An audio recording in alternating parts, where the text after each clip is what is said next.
Kaixo eta ongi etorriak saio berri batera. Gaur maiatzak 20, astelena 2 elkarrizketa izango ditugu.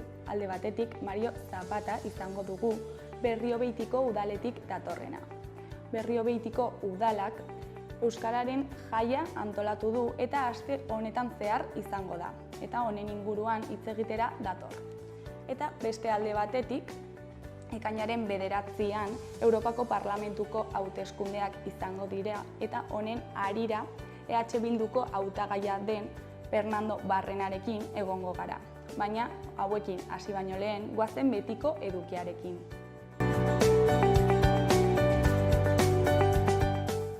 Goazen orain gaurko efemerideekin. Gaurko egun batean, 1960 manifestazio erraldoia Japonian, Amerikako Estatu Batuen tropak uhartean kokatzearen aurka. Urte batzuk geroago, 1974ean, Hondarribiko Segadan metraiatu zituzten Roque Mendez eta Jose Luis Mondragon etako kideak. Egun berean, baina 1978an, 15.000 lagun Naritako aireportua blokeatzen saiatu ziren, bere irekiera egunean, Japonian. Eta bukatzeko, 2001 urtean, gaztelerazko Wikipedia hasi zen.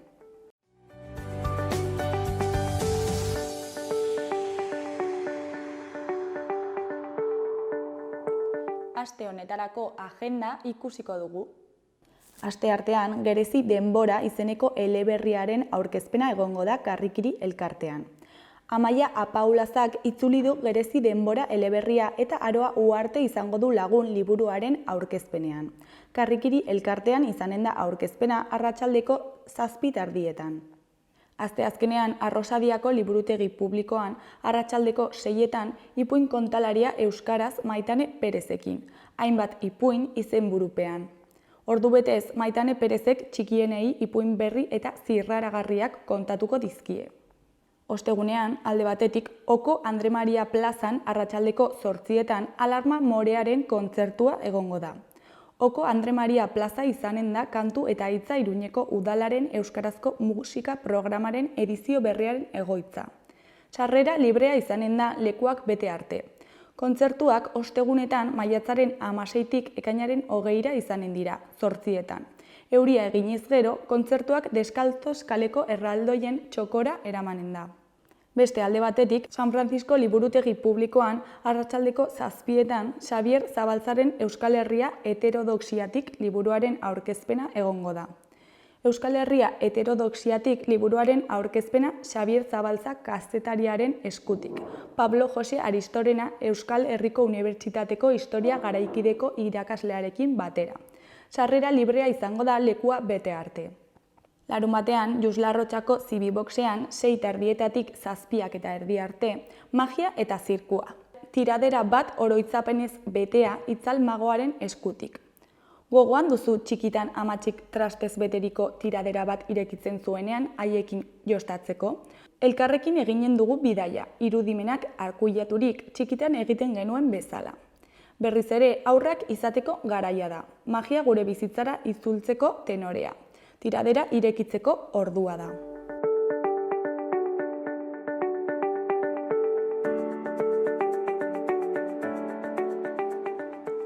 Ikus dezagun gaurko egunkarien azalek zer dioten. Diario de Noticiasen titular nagusian, Nafarroak 3.000 delitu larri baino gehiago jasan zituen iaz. 3tik 2 ondarearen aurkakoak izan ziren. Sexu askatasunaren aurkako arau hausteak 181 izan ziren, 2023an 126,5 igo ondoren. Argazki nagusian, Iker Muñozek, Aimarrek eta Pablo Ibañezek korrika egin duten Torrok, Raul Garziak eta Mojikak osatzen duten dorrearekin bat egiteko Osasunaren 3. golaren ospakizunean. Titularrean, Aizete gorria. Osasunak jipoia eman dio Atletikori Guandan eta amaiera eman dio irabazi gabeko 6 partidako boladari. Erdiko berrietan, alde batetik, Josu Imazen 3 bizitzak. Beste alde batetik, zezen batek esia desarmatzen du eta Urantziako ikusle bati kornea egiten dio. UAGN eta EHN-erekin kritiko diren zuzendaritza batzordea izendatu dute. Hori koloreko berrian gazteluaren konkista, Alberto Azparraren eta Izaskun Oietaren garaipena Javierren. Eskuineko berrietan, batetik, Altuna izango da Lasoren aurkaria buruz buruko finalean. Bestetik, Ariane Toro judoka nafarra Pariseko Joku Olimpikoetarako txartelarekin.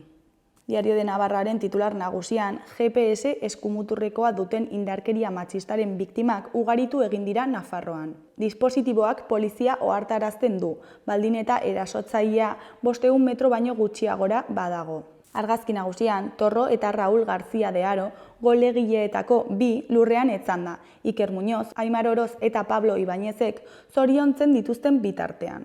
Titularrean, Izarreko osasun bat. Gorritxoen jipoia lehen mailako zelairik zaienetako batean irudi bikainarekin.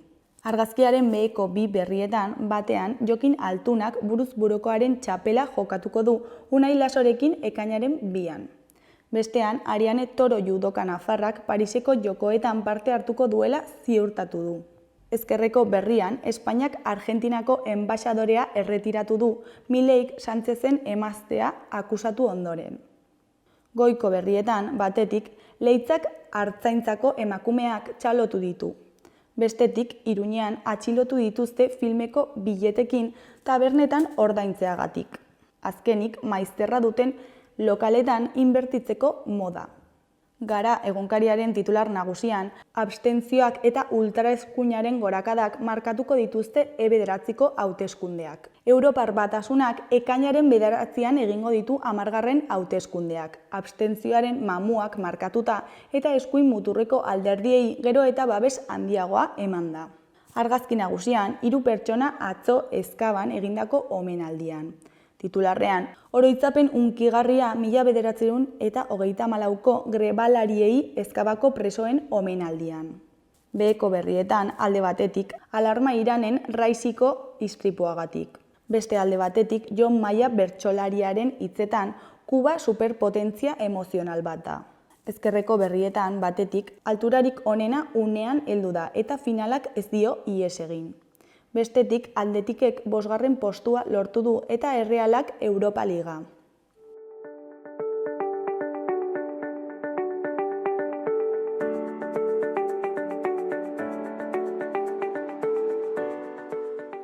Kaixo eta ongi etorriak gaurko lehenengo elkarrizketara, oraingoan Mairio Zapatarekin gaude Berriobeitiko udaletik datorrena. Kaixo, zer moduz? Ongi, lanez gainezka, baina gustora.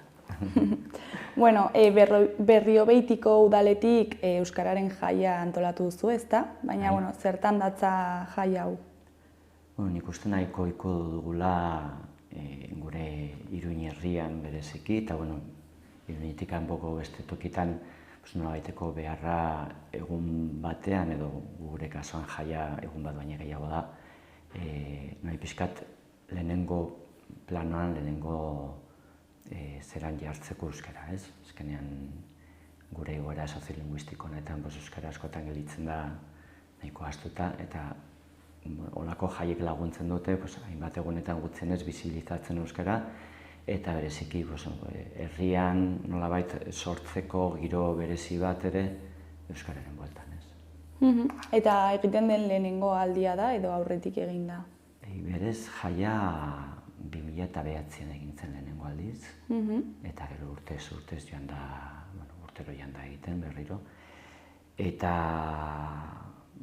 jaia sortu zen nik uste, batetik udala, aldeko jarrera zuelako, baina bestetik ere hainbat herritarrek ere nobaiteko bultza eman nahi izan dutelako honi, orduan alako elkarlanean, herritarrak batetik, udalak bestetik, eta 2009an ni garai hartan ez nengoen lanean, baina ezagutu dut prozesua eta bereziki horretan inplikatu zen elkarte herriko lagun bat, Joseba Gil berriki hil dela, eta aurten berezia justu bere herrian eginen dela festa, Euskararen eguna.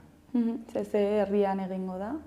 Berez jaia aste osoko egitara dauka, bihartik aurrera egonen dira ekitaldiak jendeako toki ezberdinetan, eta kontua da gero bukaera ez, azken urrengo egunean ere badugulako beste ekimen bat, baina nolai pixkat ekitaldirik ezaguratsuena izaten da Euskararen eguna, eta hori izanen da, zen ere, maiatzaren 25ean Elkarte herrian, dela gure zendean dagoen herririk txikiena. Eta nola izan da Jaionen, ez dakit, hasieratik, hasi zenetik, ez dakit bilakaera edo jendearen jarrerarekiko eta jaiarekiko baita ere. Bueno, nik esango nuke prozesu hauetan, azkenean bidia prozesu sozialak ez, eta agian lehenengo momentuan jende asko inplikatu zen honetan, oso sorreran nik uste izan zela oso parte hartzailea, eta urtez hor mantendu da nolabaiteko lotura udalak antolatzen zuen, baina herritarrek parte hartzen zuten ere antolaketan eta hori. Eta une honetan, hor nolabaiteko lotura mantentzen da, baina egia da, igual hasieran jendeak gehiago inplikatzen zela zentzorretan, eta bazela gehiago herritarren jai bat, ez? Gaur igual jendeak parte hartzen du, jendea hor dago laguntzen, hor badago elkarte bat, Berribitik Euskaltzaleen sarea, nolabaiteko laguntzare ematen diola festari, hainbat eta modu desberdinetan, eta batekin eta bestekin nolabait horrera ateratzen da festa, ez? Osea, elkarlana, udala eta herritarren artean, ez da? Bai, hori da espiritua, eta berez elkartea, Berribitik Euskaltzaleen sarea, bereziki sortu zen Euskararen jaiaren antolaketaren ingurun eta laguntzeko asmo eta helburuarekin. Ez dizut galdetu, baina ze herrik osatzen dute Berriobitiko udala? Bai, Berriobitiko udalan hor daukagu, hemen inguru honetan Artika herria, justu hor dagoela gaur egun erdi bereiztuta nolai gainontzeko herrietatik, hor tartean gelitzen zaigu Berriozar. Eta, Artika da gure zendeako herririk handiena, bereziki sortu zelako auzogune bat Artiberri oso handia dena, eta oraintxe justu daukagu martxan beste auzogune baten sorrera, eta imaginatzen dut hemendik urte gutxitara oso herri handia bilakatuko zaigula. Baina gero, hor nolabait Berriozar pasata, hor ditugu beste 9 herri, Aintzoain, Berriobeiti, Berriogoiti, eta gero hortik jarraiturik Baiariain, Elkarte, eta Oteiza, eta gero nazionalaren beste aldean hor daukagu Lotza, Añezkar eta Larraeta. Oso bitzia da gure pixkatu esaera, zen batetik daukagu Artiberri bezalako auzogune berri bat, dela iaia Iruñako auzo baten pareko estruktura, eta gero ditugu hor Elkarte bezalako 13 biztanleko herriak, oso ruralak, oso lotuak nekazaritzarekin, eta justu hor nolabait hemengo mendizken artean herri galdurik. Eta, Jaionen helburu nagusia edo euskara sustatzea dela pentsatzen dut, ezta? Baina beste helburu batzuk daude honen atzetik.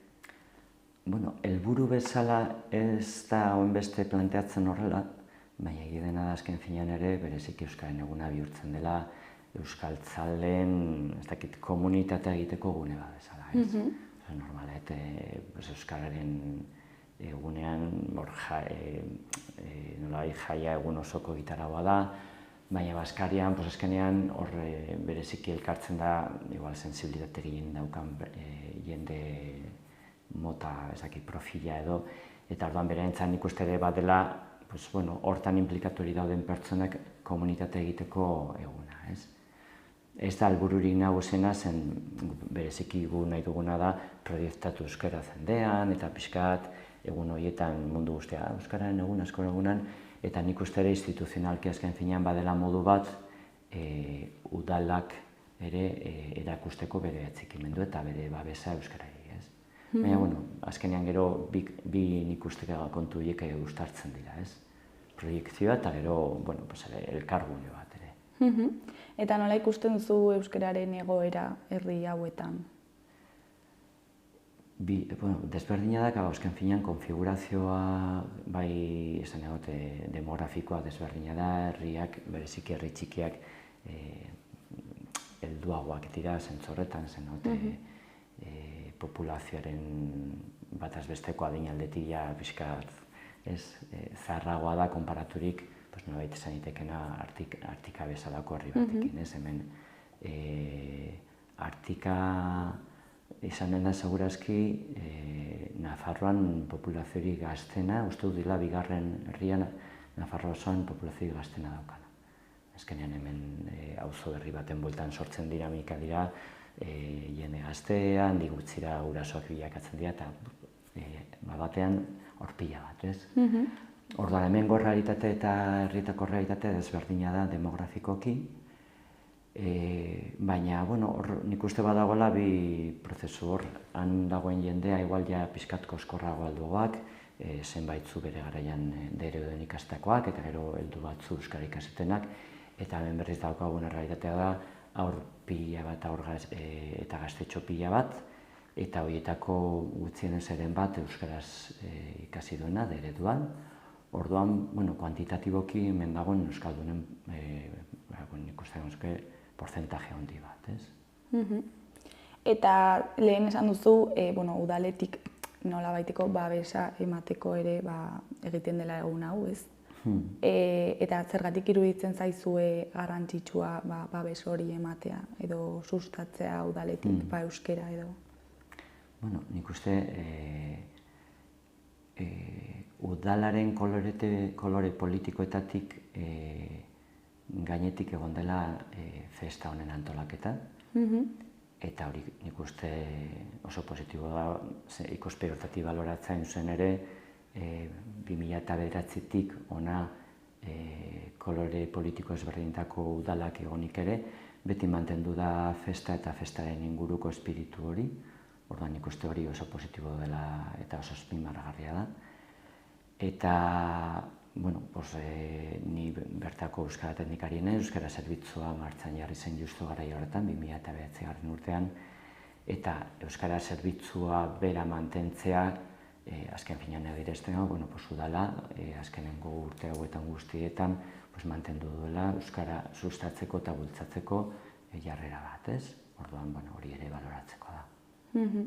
Beraz, ikusten duzue politikatik kanpo dagoen zerbait bezala, ez? Bizitzeko modu bat bezala. Ni ez naiz politikaria, ni teknikari bat naiz, baina ni bereziki nire lana azken finean da euskara sustatzea eta nik irakurketa hori egiten dut, ez? Euskara zerbitzua martxan da duela 25 urte, eta berez euskara zerbitzua mantentzeak zerbait adierazten du, ez? Eta nik horrekin gelituko nintzateke, ez? Elementu positibo horrekin, ez? Eta, jaiara bueltatuta, zein da daukagun egitaraua? Egitaraua, hor batetik esan dudan bezala, aste osoan zeharrekoa, eta berez, aurreko astetik erakusketa bat jarri genuen Arktikako Kiril hirian, hor badaukagu Arktika berri auzoaren bueltan, hor daukagu instalazio handi bat, eta justu jende asko hortik pasatzen denez, buratu zaigun hori hartzea erakusketa bat, palabras para empezar a hablar amarre euskera, badela azken finean ere pixkat euskararen inguruko sensibilitatea piztea helburu duen erakusketa bat. Eta gero, aste honetan, bihartik aurrera ekintza ezberdina ditugu herrietan, horre bihar badukagu aurren tailertxo bat, hola pixkat lantzeko euskararen espiritua, txapak egiteko talakoak Ainezkar herrian. Ainezkar ez da, koskorren txikinetarikoa ez da, baina ez da oso handia ere, eta hori inguruan ditu lotza, larragetarriak direla txikiak, eta orduan berentzat ere da bilgune bat. Eta egun berean ere badugu mintzodromo bat, hemen Arktika berri auzoan. Eta ondoren, hurrengo egunean, Aintzoenen daukagu Bizkarsolo pelikularen emanaldia, eta horrekin lotuta ere solasaldi bat, segurako pelikula horrek ematen duelako aukera partekatzeko batetik euskaldunok izatean ditugun elementu edo sentipen horiek batzutan dira gogorrak, eta nik uste batzutan ere erdaldunak ez direla ohartzen ikuspegi linguistikotik zenolako sufrimentua egon daitezke momentu batzutan eta egoera batzuen aurrean, ez? Baitzen zaigu pelikula euskarazko audioa badu ere azpitituluak jarriko ditugu gaztelaniaz, eta helburu izanen da aukera ematea ere partekatzeko realitate hori euskaldunak ez diren pertsonekin, eta hor gero ondoren hori pixka bat solasaldi horren bueltan partekatzeko bizipenak, ez? Gero ostegunean Artikabarri auzoan badugu ere horre musikarekin lotutako bi ekimentxo, batetik gure musika eskolako trikitilariek egingo dutela kale jira bat horra auzoan zehar, eta gauza bera egingo du ondoren gure abesbatza, horrelako badago horre zendean abesbatza bat, ametsa izanekoa, eta bereik egingo dutela ere bi bilbidatxo bat horre bertako tabernen zehar euskarazko kantuak abesten, ez? Hor, ostiralean ere badugu Artikabarri auzoan udalak antolatzen duen Oazen seriaren inguruko musika dantzeko, koreografia, dantzak eta lakoak antolatzen duen ikastaro baten nolabait aurkezpena kanpoan, kalean, jendeak ezagutzeko hor dauden neskat, guztiak direlako neskak egiten duten lana, oso politia delako. Eta gero jaia alde batera utzita hori bukararako, igandean daukagu orientazio proba bat lotuta euskararekin, ez? Alegia jendeak egin behar duen zentzorretan lana da bilatzea euskararekin, toponimiarekin lotutako hitoak, ez? Eta hori esken fina da lotura bat, orientazio proba batetik ere nolabait egiten dugula landu euskararen ezagutza, bertan dagoen izendegiak, etxeen izenak eta alakoak, azken finean oso nabarmena delako gure zendean toponimia eta alako elementuak markatzen duelako zein den gure historia, alegia euskararen historia, ez? Hori da nolabait euskararen egunetik kanpo dagoen egitaraua, eta gero euskararen eguna esan bezala maiatzaren 25ean, larunbatarekin elkarte herrian, 13 biztanleko herri txiki bat, ez? Eta nik horra azpimarratuko nuke, askotan kriston esfortza eta oso ongi dago egiten dugu jateko tuterara, Nafarroainez batera, edo iparraldera, Herri-Urratzera, eta ederki dago. Baina hemen askotan olako festetan, askotan hor daukagula hemen gure euskara sustatzeko, gure Nafarroainez, gure Herri-Urratz txiki horiek, eta politia dela azken finean ere jendea animatzea, eta venga, hurbilduko gara, hemendik 10 minutura dago, zen gure zendea oso zabala geografikoki bada ere, Iruñetik 15 minutura dauden herria dira guztiak, ez? Eta, oso politia zaneteke, 13 biztanleko herri txikitsu bat, eta ingurune zoragarri bat ezagutzuko aukera izatea festanen bidez, ez? Eta horre gitaragoa nahiko klasikoa daukagu, aitortu behar da, baina beti ere gauza berezitzuekin, ez? Goizan hasten gara bertan hemen ditugu bi erraldoi konpartza, bat Artikabarrin, eta beste bat Berriogoitin, orduan biak elkartzen dira, herrian egingo hor pixkat erraldoiak eta dantzak, gure voluntario diren dantzari talde bat, beraiek biltzen dira justuki dantza egiteko euskararen egunean, eta baukago ere txaranga bat justu biltzen dela horretarako. Ez da txaranga bat egituratua, euskararen egunean biltzen dira hainbat musikari eta egun horretan jotzen dute, ez? Eta orduan goizan daukagu hori, gehi egiten dugu herri kirolen saio bat herritarra, jendea egiten dute osatzen bere taldeak, eta orduan berein arteko lehia, eta bizia dena da lehia hauen kronika egiten duela bertsolari batek. Orduan bertsolari egiten da saio bat baukatzen den bakoitzan, egiten da kantatzen eta kontatzen hor gertatutakoa bere bertsoekin. Bai? Eta gero daukagu sagardotegi menurekin egindako baskari bat, oso gaina bertan egindako sagardotegia, zen dut ez da kanpotik hartzen dela, ez? Eta ondoren egiten dugu beti ere bazkalosteko, aprobetzatzeko, jendea animatzen dela eta hori kantatzeko, egiten dugu kantu saio moduko bat, etorriko da pertsona bat hori gidatzen. Eta gero hor daukagu paraleloan gero gune bat aurrentzako, tailer pila bat, adin desberdinetako horrentzat, bai txikientzat, nerabetzuentzat, eta gero bukatzen du hori talo tailer erraldoi batekin, eta gero ondoren ere daukate espazio txorretan ere Sergius Mago artistarekin horre pixkat magia, umore ikuskizun bat, eta bukatzeko festaia hor ditu dantzaldi klasikoa, horre romerien estitoko dantzaldi bat, gabezin talderekin.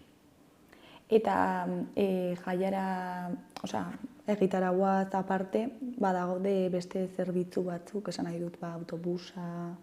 Bai, berez, horre, gurea oso sakabanatuta dagoenez, azkenengo pasen urtean hasi ginen horrekin, eta eskaintzen dugun zerbitzua da zen ere autobus zerbitzu bat doainik, pasatuko dela zendeako jarri guztietatik, jendea eramateko festara bereziki 15 biztanleko herri txiki batean, ez dagoelako ere gaitasunik hartzeko kotxe pila bat, eta bestik filosofiz, saiatzen delako udalen aldetik bultzatzen mugikortasun pixka bat etikoagoa, eta orduan artikatik irten eta joanen da zendeako herri desberdinetatik pasatzen autobusa jendea eramateko festara. Informazio hori guztia udalaren webgunean dago, zen horri hartzen da ze ordutegien ateratzen da autobusa, bi autobus daude joateko eta beste bi itzultzeko.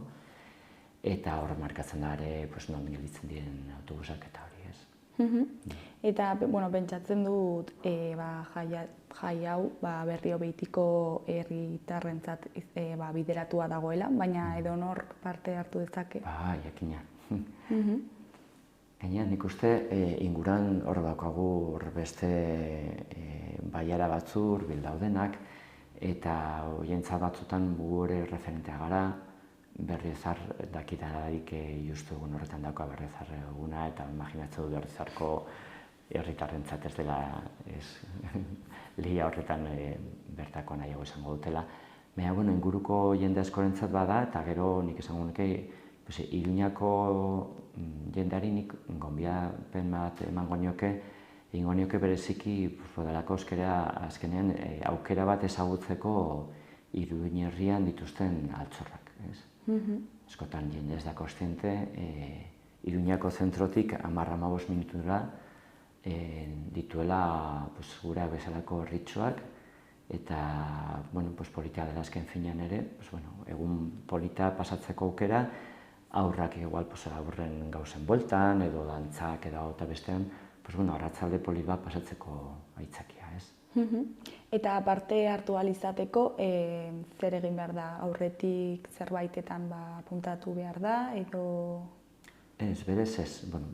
Izen emate bakarra zegoen lotuta baskariekin, baina ja itzi da, horre ostien esan zen azken eguna, orduan baskaltzeko plana ja eginda zegoen, baina gure jendean, gure ertan asparitik bazuten horren berri eta orduan jendeak bazekin txartelak erosi barituela, baina gainontzeko gauzetako ez da beharrezkoa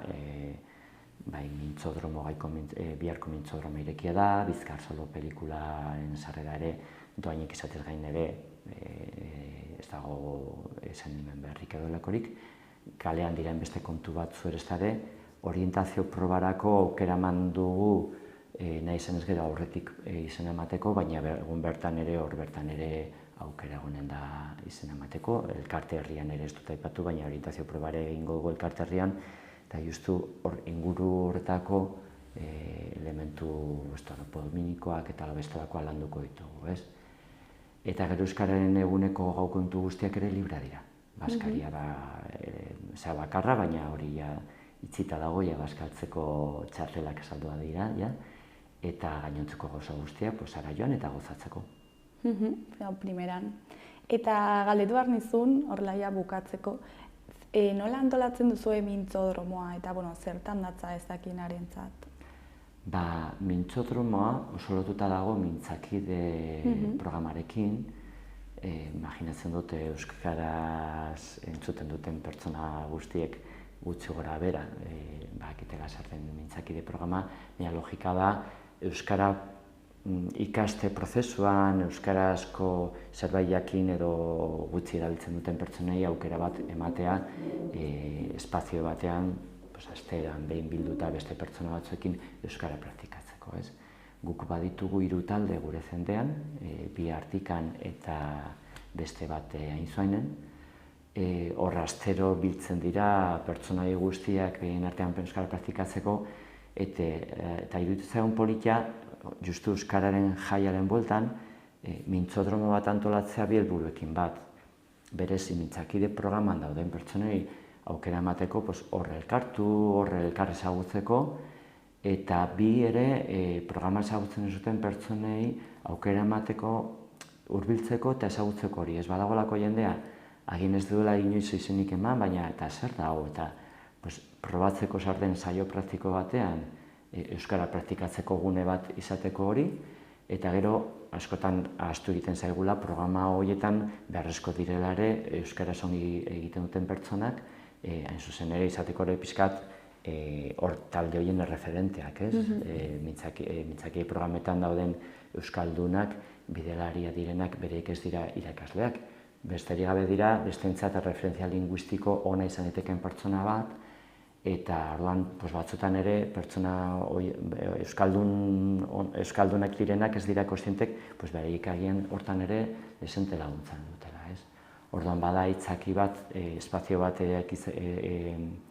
eraikitzeko edo eskaintzeko jendeari horretarako programa ezagutzeko, otamen baten bueltan ere egiten dugu, pixkat pikoteo eta zerbait edateko, pixkat kutsu informalagoa izateko, baina hori bada bi noraiteko hori, ez? Berez ditugun mintzakideak elkartzeko gune bat eta jende berria hurbiltzeko aukera. Eta, ja, gogorarazteko, jarduerak egongo dira aste osoan zehar, eta igandean baita ere, eta larunbatean euskararen eguna izango da, ze herrian zen, markatu? Elkarte. Elkarte, bale. Eta ze ordutan hasiko dira jarduerak, ze ordutan bukatu? Berez, euskaren egunekoa diozu? Bai. Euskaren eguneko jarduerak hasiko dira 12 gutziaren bueltan. Horre, segurazki egingo duen lehenengo goz esango da omenalditxo bat lehen aipatu den pertsonari, Joseba Gili. Eta gero hasiko da goizekoa, dantzak, musika, erraldoiak, herri kirola, eta bazkaria ordu bitetik aurrera. Eta atzaldean, bi zea paralelo, aurrentako gunea eta aurrentako gauzak, eta gero helduentako kantuz, romeria eta hori, ez? Bukatzen, normalean romerian ere bukatzen dira aurrak ere dantzan, baina normalean hor bere espazio guztorago daude. Ez dakit zerbait gehiago komentatu nahi duzun, zerbait aztu zaigu. Berrestea gonbidapen hori, ezken finean, batetik berri hobeitiko zendeako jendeak entzuten baldin badu, mundu guztia esatea zuen zendeako euskaren eguna da, eta importantea da hor egotea, eta kanpoko entzat ere, gonbidapen bat irekia, azken finean, egun polit bat pasatzeko aukera, eta gero astean zehar dauden gauzak, badaudelako gauza batzunen ustez, oso politak eta interesgarriak, ez? Mintzodromoa aipatu duzu, baina hor Bizkar Soro pelikulan ikuste badela gauza bat oso polita eta merezi duela ikustea. Eta gero Artikako hori editarri gozatuko dut ere kalean dauden gauzekin. Mila esker, Mario, gurekin hitz egitera etortzeagatik, eta zuen jaia aurkezteagatik, eta ea jendea animatzen den bertara gerturatzera. Mila esker zuei olako aukerak eskaintzagatik ere gurea ezagutarazteko eta hori, eta ziur ongi pasteko dugu. Eskerrik asko, agur. Agur.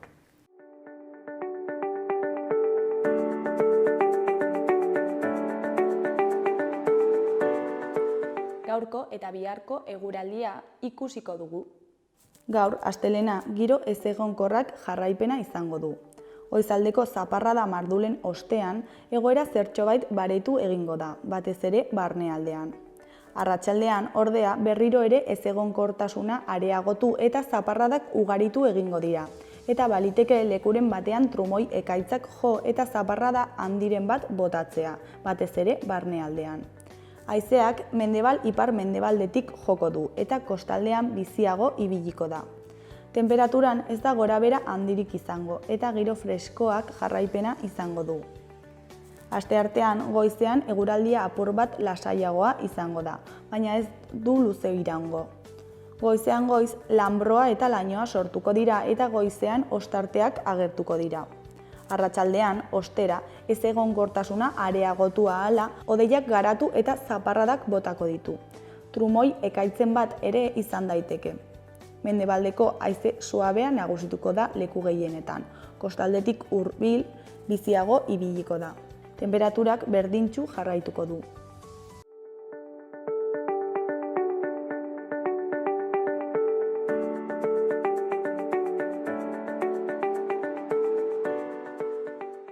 Kaixo eta ongi etorriak gaurko bigarren elkarrizketara. Ekainaren 6tik 9 Europar Parlamenturako hauteskundeak izango dira eta guri konkretuki ekainaren 9an egokituko zaigu bozkatzea. Eta horren harira gaur Fernando Barrenarekin gaude. Kaixo, zer moduz? Kaixo, zer moduz? Oso ongi hemen. Bueno, zuk ibilbide luzea daukazu politikan, ez? Baina ezagutzen ez zaituenari nola azalduko zenioke nor zaren? Bueno, berriozarkoa naiz, eta urteak egin ditut politikagintzan, militantzia politikoan, foru parlamentaria izandako naiz, hemen Nafarroan, eta azkeneko legealdi honetan aritu zen naiz Bruselan, Europako Parlamentuan, Bilduren zerrendaburu izan nintzen 2019an, eta momentu honetan, hautagaitza horri berriro helduko diogu, datozen hauteskunde hauetan, ekaineko hauteskundetan, Bruselan egoteko eta egiteko jarraitzeko egiten legealdi honetan egin dugun lana, ez? Azken finean, ezker independentistako militante bat ardura desberdinak izan dituena bere bizitzan zehar, eta asko pentsatuko badute ere, ez? Lan publiko askotan ibili naizela, ez da inbesterako, bakarrik egon naiz foru parlamentuan, orain dela nahiko urte, 2003 legealdian, baina gero ilegalizazio prozesuen ondorioz eta batzuketan nahiko debekatuta izan genuen sarbidea hautagaitzetan, eta 2019 arte beste lan politiko batzuk baina ez instituzionaletan hortan aritu naiz. Eta euskal independentismoaren arloan edo ere ibilbide luzea daukazu, eta zeintzuk dira zure lorpenak edo esanguratsuenak? Nik egia esan ja baditugu urte batzuk, eta militantzia luzea ezker independentismoan, ez?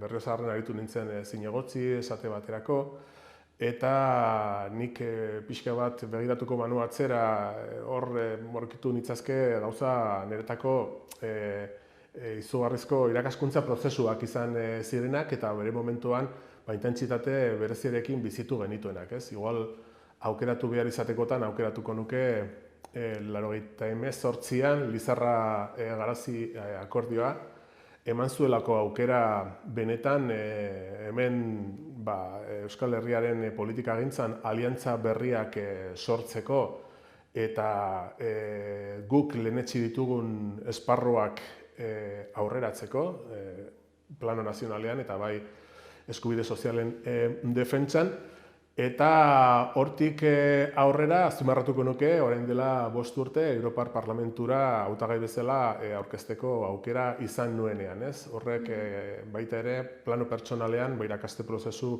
paregabea suposatu duelako eta benetan balio izan didalako baloratzeko beste batzuk aurretik eremu hortan egindako lana, nire ustez garrantzitsua delako. Nik uste dut nahiko oharkabean pasatzen dela, ez? Europar instituzioetan egiten den lana eta horri dagokion guztia, batzutan, bueno, oso urrun bezala ikusten dugu, ez? Baina nik uste dut bertan egonik ikusten dela abantailak badaudela bertan egotearen arrazoien atzean. Bai politikoak, esan dezake, zein instituzionalak, ez? Eta hori badela guk mespretxatu ezin dugun borroka gune bat. Bai, gero sartuko gara, igual Europar Parlamentuaren funtzionamenduarekin pixka bat, baina goazen jarraitera zure ibilbidearekin edo. Eta, bueno, zer motibatzen zaitu politikan jarraitzera eta, bueno, zeintzuk dira zure helburu nagusiak? Nik uste dut, gehien bat, motivazio horiek oso lotuta daude hemen Euskal Herrian momentu honetan daukagun giro politikoarekin. Nik uste dut, ziklo aldaketa bat bizitzen ari garela.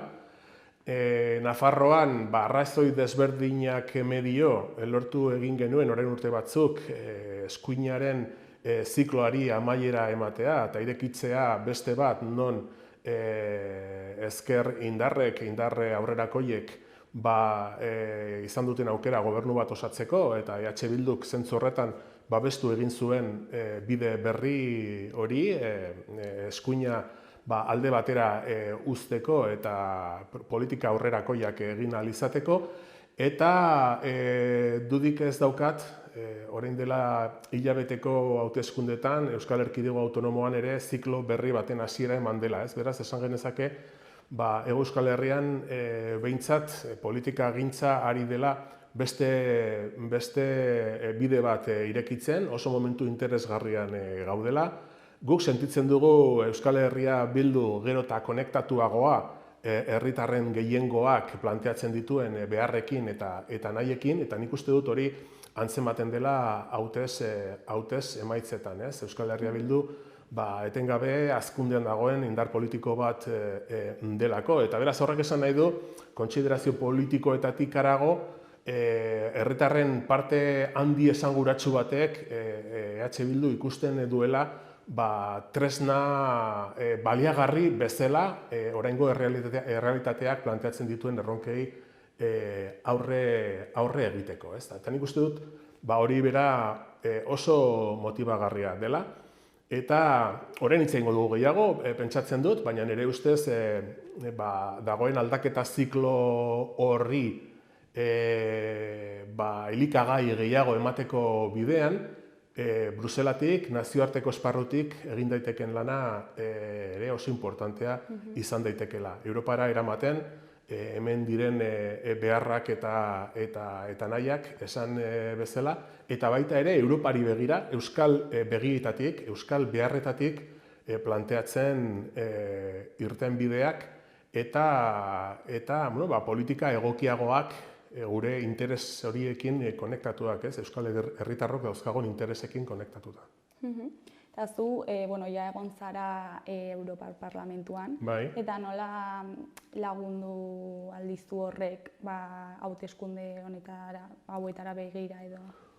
Lehen esan dizuen bezala, Europako Parlamentuan egon izanak eman dit esperientzia bat, eta behintzat esan dezaket ulertzen dudala hobeki, lehen baino askoz hobeki, horrelako eremu batek zer irantzuten dion, ze mugak dituen, eta baita ere zertarako erabili daiteken euskal perspektiba batetik, ez?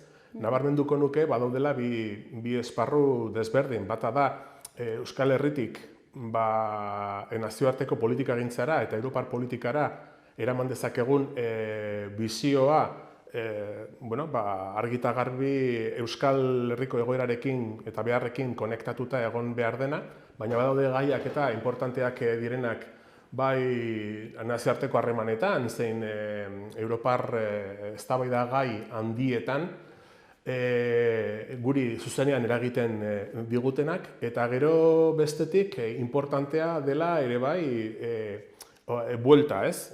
Gai horiek guztiek hemen Euskal Herrian ze eragina daukaten, eta gure ustez,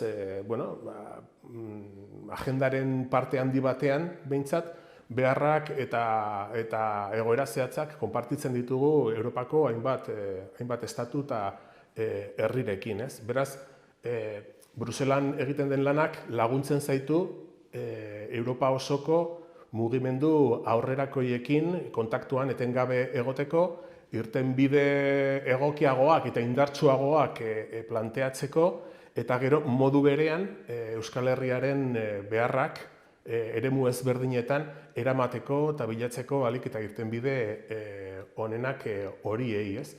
Nik uste dut hori importantea dela, lan mugatua da, aitortu behar da, zoritxarrez Europar Batasuna egina dagoelako estatuek burutzen dituzten kudeaketetarako eta hor herri txikiek, nazio txikiek ez dute behar beste protagonismorik, baina nik uste dut Bruselan egoteak laguntzen duela, hain zuzen, harreman sare importante bat eraikitzen eta aliatuak bilatzen guk behar ditugun irtenbidei begira. Zentzu hortan, askotan esaten dut, parlamentuan lan instituzionala egiten da, jakina, baina horrekin batera bertan ehundu egiten diren harreman politikoak hori bezain importanteak dira. Eta, nola funtzionatzen du Europar Parlamentuak? Europako Parlamentua da izugarri handia eta izugarrizko aktibitatea eragiten duen gune bat, eta beraz ez nire kasuan bakarrik, baizik eta diputatu guztienean, hor hasieratik jakin behar da zure lehentasunak oso ongi markatzen, zen bestela ezinezkoa izango litzateke hor egiten den lanaren edo zirkulatzen ari den informazioaren ehuneko txiki bati heltzea ezinezkoa litzateke. Beraz, guk hor egiten dugu lan ekipo batekin, ordezkatuta gauden batzorde guztietan sortzen diren gaiei eta tramitazioei eta proposamenei erantzun egoki ematen diotenak, eta baita ere kapaza dena, gai desberdinen inguruan proposamenak eta ekimenak eramateko. Eta gero bestetik, lehen esaten nizun bezala, gure kasuan gu ez gara bakarrik mugatzen lan instituzionalera, baizik eta badugu lan hildo bat suposatzen duena etengabeko harremanetan egotea ezkerreko mugimenduekin, Europa osokoak, eta baita ere estaturik gabeko nazioetatik datozen eurodiputatuekin. Zentzu horretan, sareak antolatzen dira gai desberdinen inguruan, eta hori oso lagungarria izaten da bai lan instituzional zein alde politiko hori landu bidean. Ez da ahaztu behar, Brusela badela Europako, esan genezake, hiriburu politikoa edo, eta parlamentutik harago Bruselan badaudela kokatuak Europa eta mundu osoko denetariko erakunde, mugimendu, politiko, askapen nazionalekoak eta barrekoak, eta horietako askorekin ere harreman jarraitu bat eramaten dugu. Eta, okerez banago, Europar Parlamentuak ez dauka legegintza ekimenik, ez da? Ekimen hori komisioak dauka, ez da? Eta zer suposatzen du honek? Bai, horrela da. Kuriosoa bada ere, ez? Europar Parlamentuak ez du ekimen legegilerako eskuduntzarik, ez? Hemen esate baterako Nafarroko Parlamentuan edo Gasteizko Parlamentuan, edo inkluso Madrilen ere bai, ez? Diputatuek badaukate eskubidea ekimena hartu, izan daiteke mozio formatoan, edota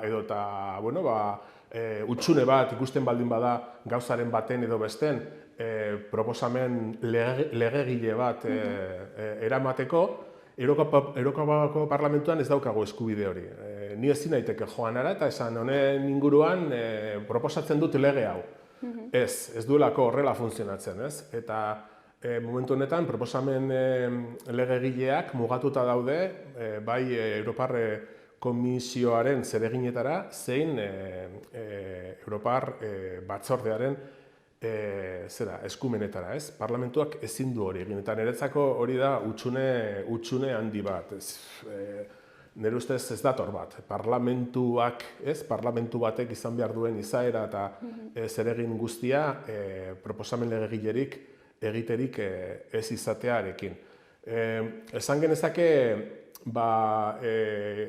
azkeneko trataduetan, Erromatik eta bukatuta indarrean dagoen trataduan, ez dela, badaudela, Europar arkitektura hortan, hutsune demokratiko nabarmenak. Bat da hori, parlamentuaren izaera ez legegilea proposamenei dagokionez, edota ikustea nola, oraingo legealdia hasiko danean ikusiko dugu, nola Europar instituzioetako goi-postu nagusiak, batzordeko presidentea dela, orain von der Leyen anderea da, postu hori, edota Europar Banku Zentraleko burua edo beste batzuk ikustea nola ez diren, Europar herritarrek nola ez dituzten aukeratzen, ez? Erabakitzen da nor izango den, Europar familia politiko handien artean dauden akordio ilun eta zera horietan, eta gero enteratzen zara nortzuk diren hautatuak, ez? Beraiek dauzkaten indarko erlazioaren arabera, baina herritarrok ez dugu parte hartze zuzenik izaten maila hortan, eta orduan hor esan genezake defizit demokratiko handia dagoela. Esfortzua egin behar dela, eta guk hortan askotan azpimarra egiten dugu bertan, Europar instituzioak herritarrengana hurbiltzeko, eta horrek exijitzen du ere bai, oraindik ere, martxan dauden metodologia batzuk eta egiteko modu batzuk demokratizatzea. Bestela gero, kejatzen gara, herritarrek oso urrun ikusten dutela Europa, baina nola ikusiko dute adibidez Europar Komisioko presidentea bozkatzeko eta aukeratzeko aukerarik ez badaukate, ez? Eta adibidez gauzak aldatzen dira Europar Parlamentutik. Nola aldatzen diren gauzak Europar? Bai, edo ze gauzak erabakitzen dira bertan. Bueno, eskuduntzak nahiko zabalak dira, zentzu hortan, eta badago prozedura bat adostuta, 3 parte horien artean, ez? Parlamentu batetik, Europar Batzordea eta Europar Kontseilua. Azken finean, nahi aipatzen dizun, arkitektura instituzional horretan, bilatzen da oreka batetik, herritarrek zuzenean aukeratutako parlamentuaren artean, Europar Batzordearen artean, nolabait gobernu edo funtzio bat betetzen duena, ez da gauza bera, baina antzekoena izan liteke, baina gero badago beste esparru bat, da Europar Kontseilua, non biltzen diren estatuak, estatuburuak edota gaikako arduradunak, ministrariak, ez? Eta esan daiteke, nahiz eta oreka bat bilatzen saiatzen diren, azkenean hori dela Europar instituzioen martxa markatzen duen gurea, ez? Europar Kontseilua, estatuak daudelako. Estatuek jarraitzen dutelako izaten Europar Batasunaren oinarri sendoena, erreferentzialena, eta beraz protagonismo handiena daukana. Hor erabakitzen dira agendak, zer egingo den eta zer ez den egingo, zer ekingo zaion eta zer ez, eta okerragoa dena hor erabakitzen da ere bai, inkluso parlamentuan bukaeran aterako diren edukien mugak, goitik eta beiti, ez?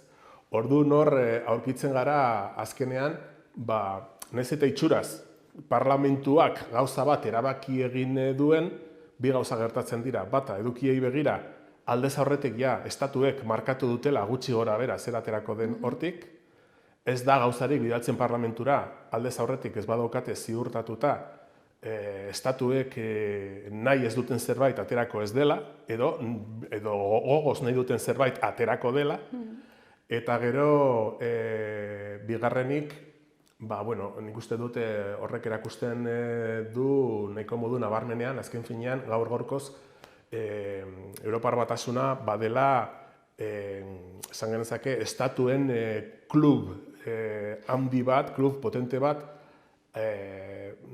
albo batera uzten dituena beste errealitate batzuk. Esan genezake, izan daitezke euroeskualdeak, edota erregioak, edota baita ere estaturik gabeko nazioak, parte hartzerik ez daukatenak prozesu horretan guztian. Badago proposamen garrantzitsuenetan, adibidez, konsultatu beharra dago parlamentuaren aldetik erregioen kontseiluarekin, baino konsultatu besterik ez. Iritzia ematen dute eta kitxo, hori da derrigorrez egin behar dena konsultatzea, baina gero iritzi hori kontutan hartzen den ala ez, beste gauza bada, ez? Beraz, bueno, arkitektura horrek baditu oreka batzuk, baina oinarriak nire ustez erabat zaharkituta gelditu dira, eta horrek erakusten du besteak beste Europar arkitektura behar duela aldaketa sakon eta esanguratsu bat egungo behar eta demokratikoei eta operatiboei inkluso modu egokiagoan heltzeko. Sufragioz aukeratzen den bakarra izan da, oso mugatua dago bere jarduera edo? Hori da, hori da, nik uste dut egin daitekeen apreziazio nahiko nabarmena, esan nahi dute. Herritarrok aukeratzeko daukagun esparru bakarra hori dela, ez, Europar Parlamentua. Eta Europar Parlamentuan, komentatu dugu, ze mugak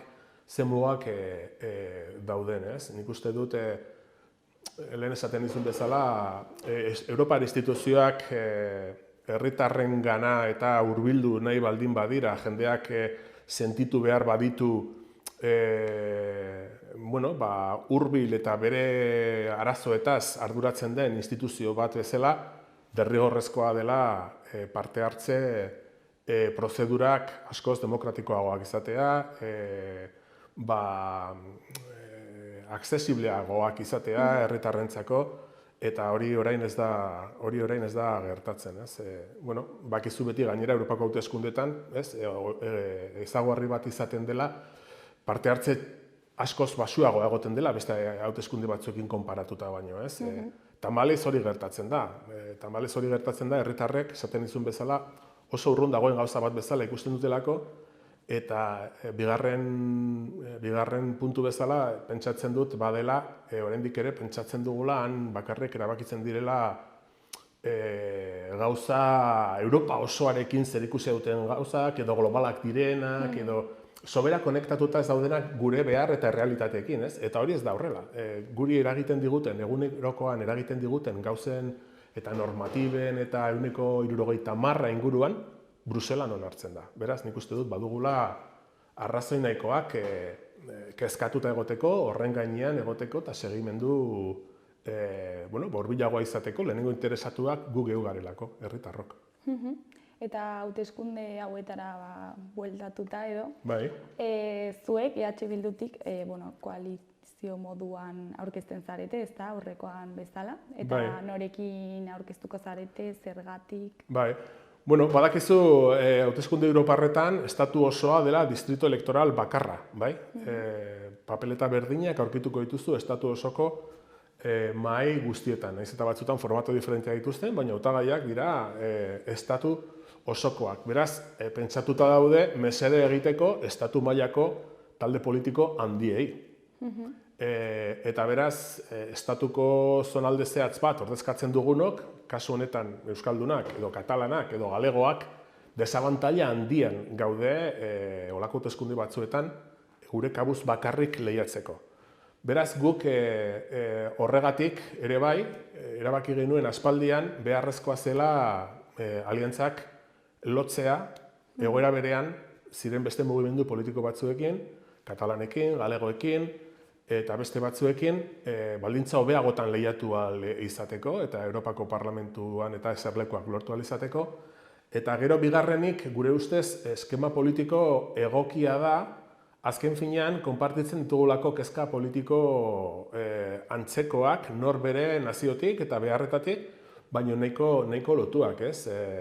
Ikuspegi politikaren eta beharren ikuspegi sozial bat daukagu guztiok, eta gero gure koalizioan dauden alderdi guztiak badatoz errealitate nazional gutxietsiak direnetatik, ez? Orduan, badaukagu planteamendu bat amankomuna pasatzen dana herrien erabakitzeko eskubidea errespetatzetik, eta hori Europara, agenda horren beharra, Europara eramatearen beharretik, ez? Ez da lehenengo aldia egiten duguna, 2014ko hauteskundeetan EH Bilduk ja egin zuen akordio bat galegoekin, 19an BNG eta Kataluniako Eskerra Republikana ere sartu zen, eta oraingo hauetan Uharte Balearretako Arames koalizioarekin eta bat egin dugu, gehituko dira ere estatuko beste talde txikiago batzuk orain kanpainan zehar, eta horrekin, bueno, orain Errepublikak, ahora Republikaz, deitzen den plataforma bat osatu dugu gure ustez, permititzen diguna modu egokian erantzutea hauteskunde Europarren erronkari, ez? Bai ikuspegi politiko abertzale eta sozial batetik, zein bestetik marko elektoralak errealitate bat inposatzen digulako eta horrela baldintza hobeagotan gaudelako lehiatzeko. Eta zeintzuk dira gaur egun dauden erronka globalak edo? Bueno, asko dira. Tokatzen ari zaigu bertan egotea gauza garrantzitsuak erabakitzen ari den momentu batean edo gertatu daitezken momentu batean, ez? Guk hauteskunde hauetan 3 ardatz nagusi planteatuko ditugu eta bat da ultraeskuinari aurre egin beharra, ez? Agenda antifaxista bat. Azkenean, badakizu esaten ari dela ultraeskuinak hazkundea izan dezakela hauteskunde hauetan, izan daitekeela Europar Parlamentuko bigarren taldea, eta horrela izatekotan arazo latzak sortu daitezke. Zergatik? Ultraeskuinak, nahiz eta talde nagusia ez izan, edota numerikoki nagusitasun hori ez eduki, izan dezakelako ahalmen nahikoa, ordezkatuta dagoen edo egon daiteken estatuen bidez, Europar Kontseiluan blokeatzeko, aldarazteko edo mugak jartzeko eduki aurrerakoia izan dezakeen edozein proposamenari. Badakizu, estatuak biltzen diren Europar Kontseiluan badagoela arau bat eta da gai handietan gauzak aho batez onartu egin behar direla. Beraz, beraiek izan dezakete modua, izan dute pasaden legealdian, gaiak blokeatzeko edo erabat edukiak zentzugabetzeko, deskafeinatzeko modu orokor batean beraien eraginkortasunari begira, ez? Bigarrenik horrekin batera, aski ezaguna da, ultraeskuinak lehenik eta behin euskaldunok eta beste errealitate nazional batzuk ez gaituela inondik ere onartzen eta beraien ekinbide politikoan guzokoratzea dutela helburu, eta eduki sozialari dagokionez, da mugimendu bat, izugarrizko planteamendua atzerakoiak egiten dituztenak, planteamendu militaristak, eta gero bestetik, historikoki, Europar estatuetako klase herritarrentzat mozketa ikaragarriak ekarri dituena eskubide sozialen aldetik, ez? Eta gero, aipatu dut, baina niretzako beste ardatz bat importantea dena da bakea eta antimilitarismoarena. Momentu honetan, Ukrainiako okupazioa dela eta Palestinako okupazioa direla eta hori inguruan dauden gatazka armatuen egoeraren ondorioz, esaten ari zaigu, uste dut ja nahiko nabarmen gertatzen ari dela, von der Leyenek berak aurrekoan egin zituen adierazpen batzuk oso esanguratsuak, Europako mugetan daukagula gerra, Europarrok gerrarako prestatu behar dugula, eta bar, esaten ari zaizkigu modu batez edo bestez, gastu militarra handitu egin behar dela, ez? Eta orduan, gastu militarra handitzekotan, badakigu hori zeren kaltetan etorriko den. Gerta daiteke, austebizidio berri bat, politika sozialak murriztera eraman gaitzakeen gastu militarraren igoera bat, eta hori gure ustez onartezina da. Berez, ez gaudelako bat, ez dugulako bat egiten, gatazka armatuak errezeta militarren bidez konpontzearen, kakotxartean, alde egiten diguten eskaintza horiekin. Gatazkak, eta lehen aipatu dizkizuen Palestina eta Ukrainiako gatazka horiek konponduko dira ez gastu militarra handituz, baizik eta nazioarteko legedia errespetatuz eta elkarrizketa eta irtenbide diplomatikoak bilatuz nazioarteko komunitatearen implikatzearen eskutik, ez? Baina horrek luze joko luke esplikatzea, ez? Baina atzean badauka eskema bat Europaren kanpo politika, kanpo harremanak Estatu Batuek eta NATOk dituzten nahien azpian kokatu egiten dituena, ez? Eta guk uste dugu Europak jokatu egin behar duela paper soberano bat nazioarteko politikan, bere interesei erantzungo diena, eta ez inolaz ere, Estatu Batuek mundu mailan inposatu nahi duten bidearen menpeko egoera bat bultzatuta, ez. Eta nola ikusten duzu migrazio politika Europan, eta errefuxiatuen kasua, eta nola zein da zuen jarrera honen inguruan? Guk lan handia eginak gara parlamentuan migrazio eta asilo politiken inguruan. Pasaden legealdian onartu egin da migrazio eta asilo itun berria, eta azkenean onartu egin diren edukiak gure ikuspegitik nahiko txarrak izan dira, eta oraindik ez dira indarrean jarri, urte terdi kostako da behintzat indarrean jartzea onartu egin dena, baina baditu eduki batzu gure ustez kezkagarriak direnak, ez dutenak inondik ere konponduko migrazioek eta asilo eskaera handiek dakartzaten problematika guztiak, eta zentzu horretan uste dugu behin eta berriro lan politikoa egin beharko dela Bruselatik, eta hemen ere bai, esan bezala hemendik urte erdira indarrean sartuko direlako disposizio horiek guztiak, eta zailduko dutela migrazioaren inguruko kudeaketa guztia, ez? Onartu egin den araudi berriak ez du inondik ere konpontzen aldez aurretik bazegoen arazo latz bat, eta zen migrariak Europara heltzen direnean geldiarazi egiten direla Europako kanpo mugetako hainbat kanpamendutan, ez? Greziako irretan, Italiako hegoaldeko hainbat puntutan, Espainiar estatuko hainbat leku zehatzetan, Kanariak direla edo Ceuta eta Melilla. Zergatik badagoelako normatiba bat esaten duena, Dublingo konbenioa esaten duena, iristen diren errefuxiatuak eta migrariak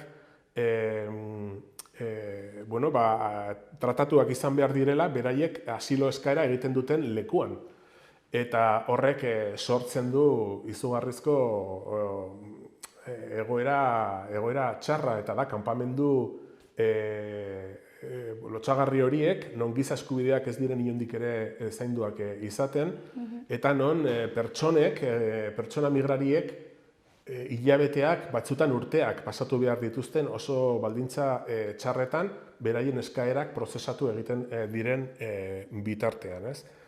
Refuxiatuek eta migrariek normalean kanpo muga, Europar Batasunaren kanpo muga batera iristen direnean ez dute bertan geratu nahi.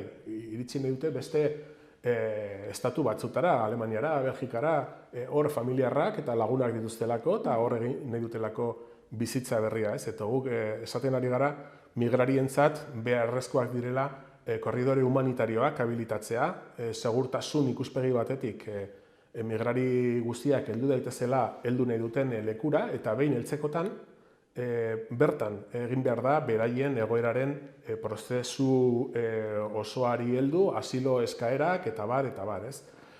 Eta hori ez da ikuspegi horretatik egiten, eta okerrena da Europar Batasunak jarraitzen duela indarrean bukaeran izaten Europa harresiaren ideia, eta ez inondik ere migratzekoa giza eskubide bat esaten duen ideia hori, ez? Danak izan garela edo izango garela gure bizitzaren momentu baten edo besten migrariak. Euskal Herria gainera, Euskal Herriak badaki zer den bertako migrazioak egin behar izatea, eta denok dauzkagu familian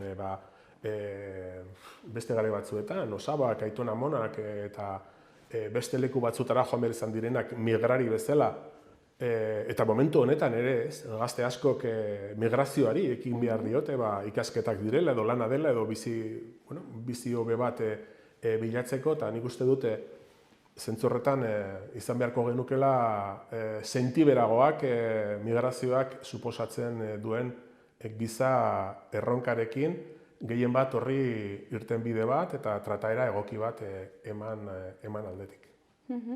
eta beste lehentasunen bat legegintzaldi berri honetarako.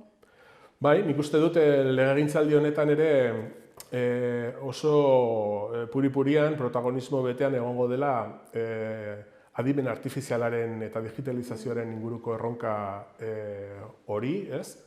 Badator teknologia berri hauek sortuko duten, nola esango dut, historiaren momentu disruptibo horietako bat, ez? Bere garaian iraultza industriala edo interneten sorrera izan zena bezalakoa, orain dela 35 urte, prozedura asko automatizatzera datozelako, eta beraz horrek izugarrizko erronkak suposatzen ditu, bai enpleguari dagokionez, bai irakaskuntzari dagokionez, baina nagusiki erronka handiak ekarriko ditu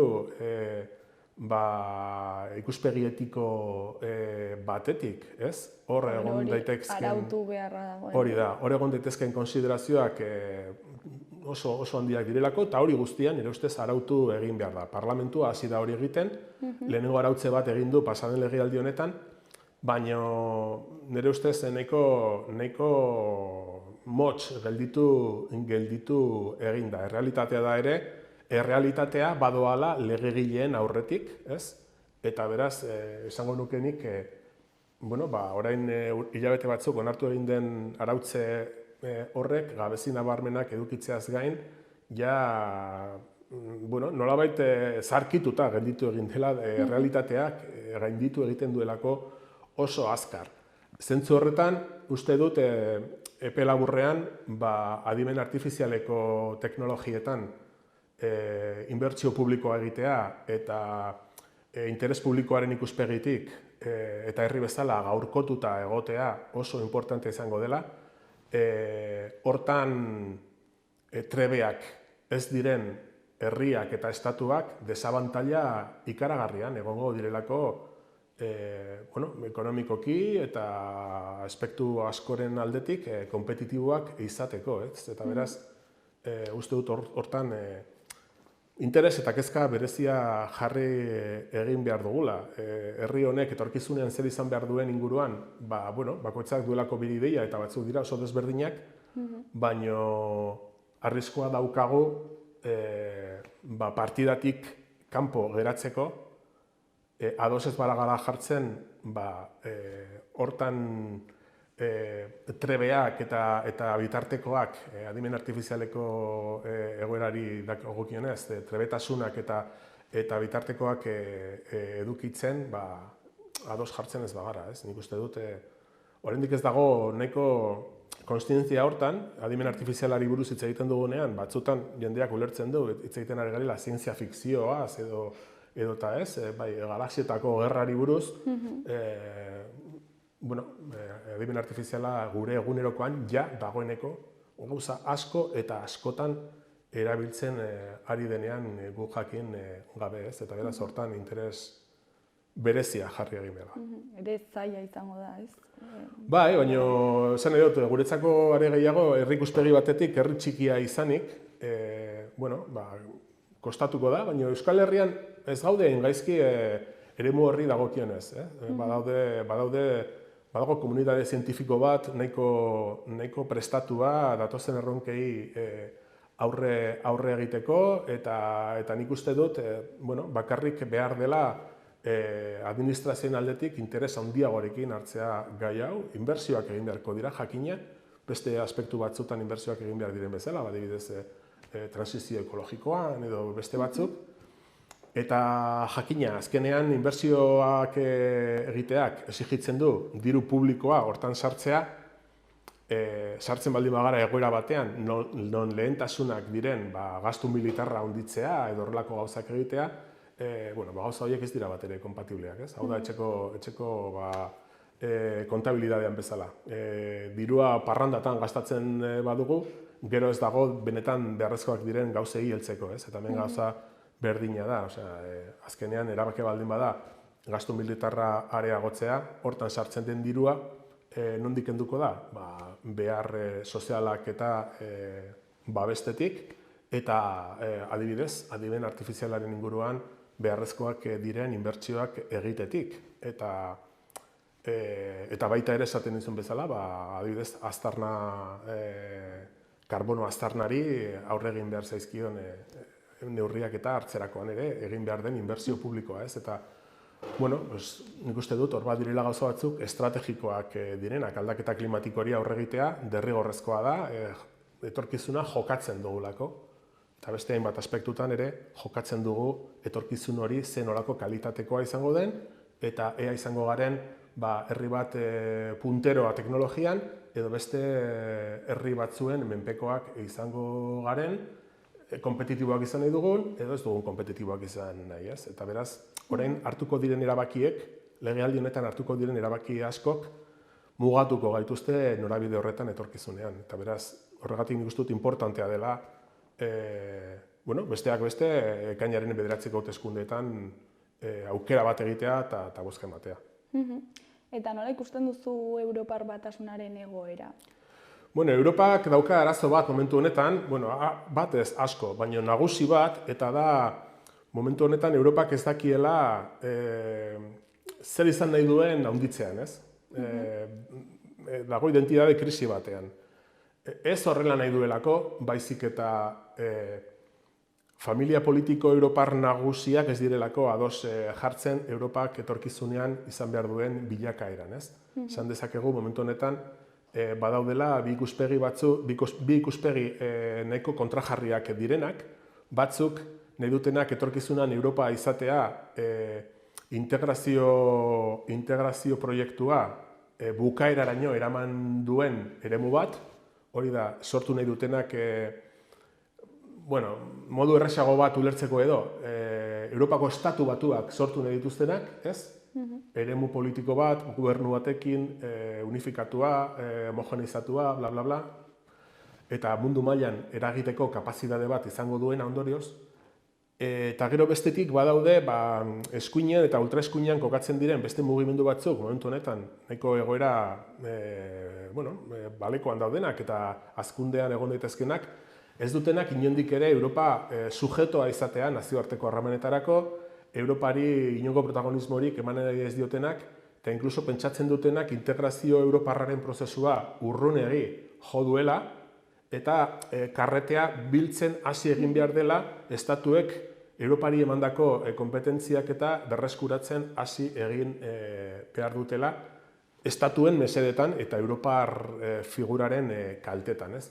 Beraz, momentu honetan Europar Batasunean ematen diren eztabaiden atzean eta azpian, talka handi hori dago eta nork bere bizioaren arabera ondorioztatzen dira posizioak, jarrerak gai diferenteen inguruan, ez?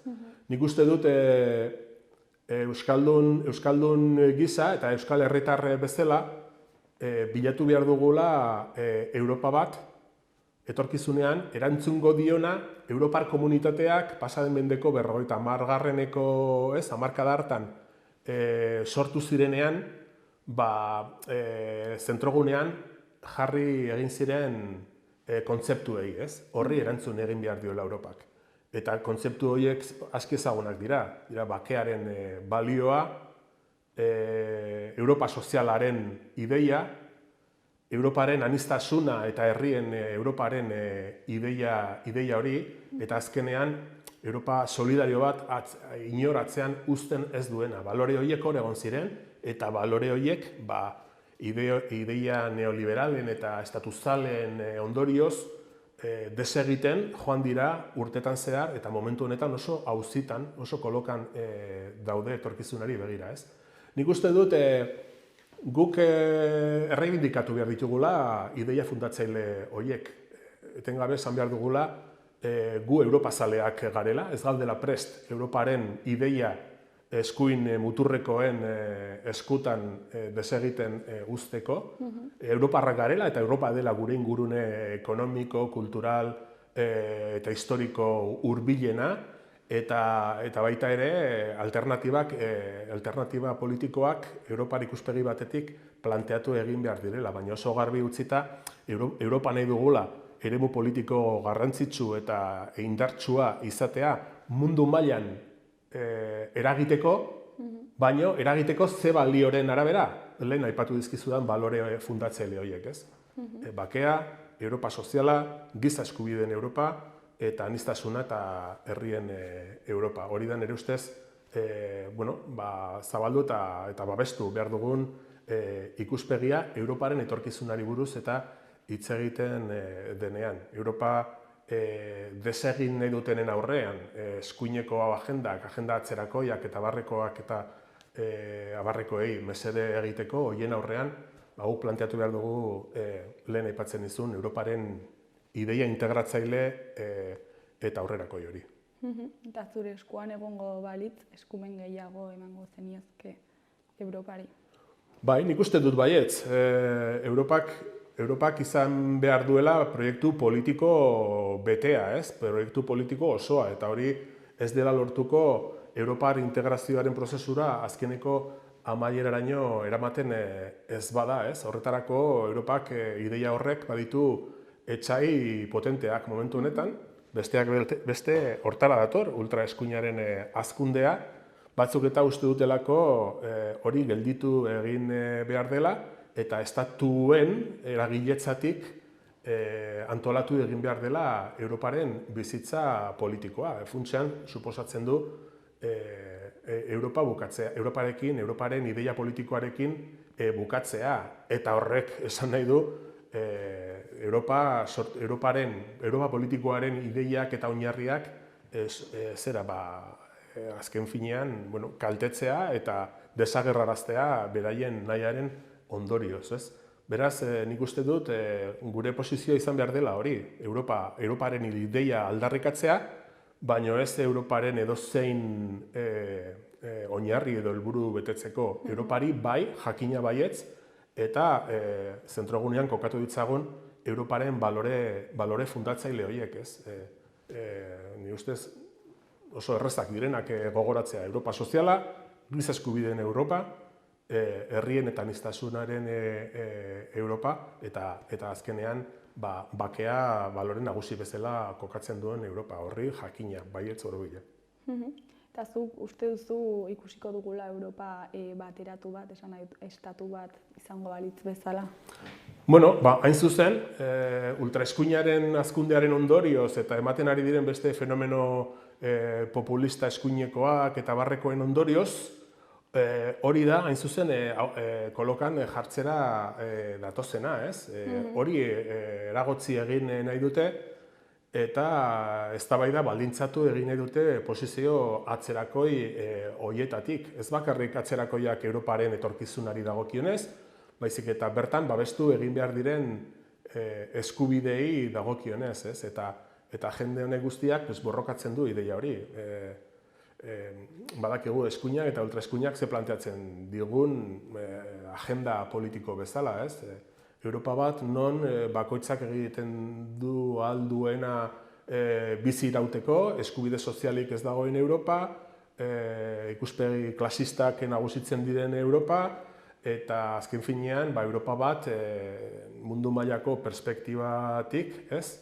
Erabat menpekoa dana estatu batuen kanpo politikari dagokionez, ez? Hori da inposatu nahi digutena. Nik uste dut guk ere, gure humiltasunetik, kapazitatea badaukagula modu desberdinez horri aurka egiteko. Modu asko daude, baina baita ere bozka dago. Eta orduan, guk hautagaitza bat aurkeztu dugu hori borrokatzeko eta beste balio horiek, lehen aipatzen dizkizun balio horiek suspertzeko eta azpimarratzeko, baina behintzat nik uste dut importantea dela hauteskundeak datozenean, momentu honetan, pentsatzea bozaren bidez aurre egin dakiokela eraso honi modu efektibo batez, eta animatuko nuke jendea bozkatzera joateko, eta gero benetan bozka europarzalea eta antifasista emateko. Erronka hortik datorrelako hauteskunde hauetan. Lehen aipatu duzu hori, igual hauteskunde hauek oso urrun ikusten dituela jendeak. Bai. Eta igual badago jendea ez dakiela, ez da existitzen direla. Eta zer esango zenieke pertsona horiei bozkatzera animatzeko edo? Esango nieke ziurrenik Europak duen aktibitateagatik eta duen arkitekturagatik gertatzen dela urrunketa hori, ez? Eta nik ere ulertzen dudala jendeak urrun ikustea hor zer egiten den. Baina errealitatea guztiz kontrakoa dela, ez? Europar prozesuaren azkeneko hamarkaden ondorioz, gero eta erabaki gehiago hartzen dela Bruselan hemen hartu beharrean. Eta beraz, gure bizitzan eragiten duten gauza asko eta askoren inguruko erabakiak bertan hartzen direla. Batzuk esaten dute, 70%aren inguruan, erabakien 70%aren inguruan, Bruselan hartzen dela. Beraz, nik uste dut, eragin nahi baldin badugu horre hartzen diren erabakien norabidean, funtsezkoa dugula hauteskundetan parte hartzea, eta gehiago esango nuke, eta erneago egotea Bruselan erabakitzen den edo erabakitzen ez denaren inguruan. Hori delako ere erreferentzia importante bat. Egoera ez da erraza, baino esango nuke badugula margena adibidez ultraeskuina borrokatzeko edota Europarentzako egin nahi diren menpeko planteamendu horiek guztiak borrokatzeko, ez? Europan ez gara bakarrak idei aurrerakoiak eta europarzaleak defendatzen, eta bertan lanean gaudenean aurkitzen ditugu Europa osoko beste ezkerreko mugimendu asko, eta baita ere estaturik gabeko nazioetatik datozen diputatuak, zeinekin, adibidez, pasaden legealdi honetan, agenda konpartitu bat eraman dugun autodeterminazio eskubidearen defentsan, edota Europaren inguruko eztabaida, konferentzia hura egin zenean, elkarrekin, amankomunean, planteamenduak egiteko eta eramateko. Beraz, nik uste dut, hemengo instituzioetan bezala, badaudela bideak eta moduak erakusteko eta apustu egiteko bestelako Europa baten alde, eta hori modu askotara egin daitekela, eremu ezberdinetan lan eginez, mobilizazioetan, baina mobilizaziorik esanguratsuena eta eraginkorrena boza ematea dela esango nuke, eta beraz, nik berriro ere animatu. Hurbildu ekainaren 9an bozkatzera, guk egingo dugu proposamen bat, eta gurea gustoko baduzu, emaiguzu bozka guri, baino buruan izan, datorren legealdian, Europan ireki daiteken egoera konprometitu xamarra izan daitekeela, bai gerra ikuspegiaren aldetik, bai austerizidio ikuspegiaren aldetik, zein ultraeskuinaren hazkundearen aldetik. Eta hori gertatzen den bitartean, etxean geratzea edo bozkarik ez ematea, ez konprometitzea, ez dela jarrera onargarria. Fernando, mila esker gurekin hitz egitera etortzeagatik, eta ea zer moduz joaten diren hauteskundeak. Eskerrik asko eta nahi duzen arte. Ondo segi, agur.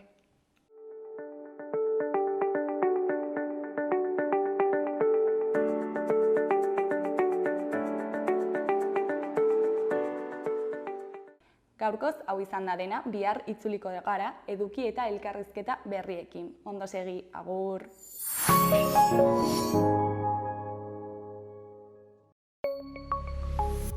Gobierno de Navarra. Nafarroako gobernua.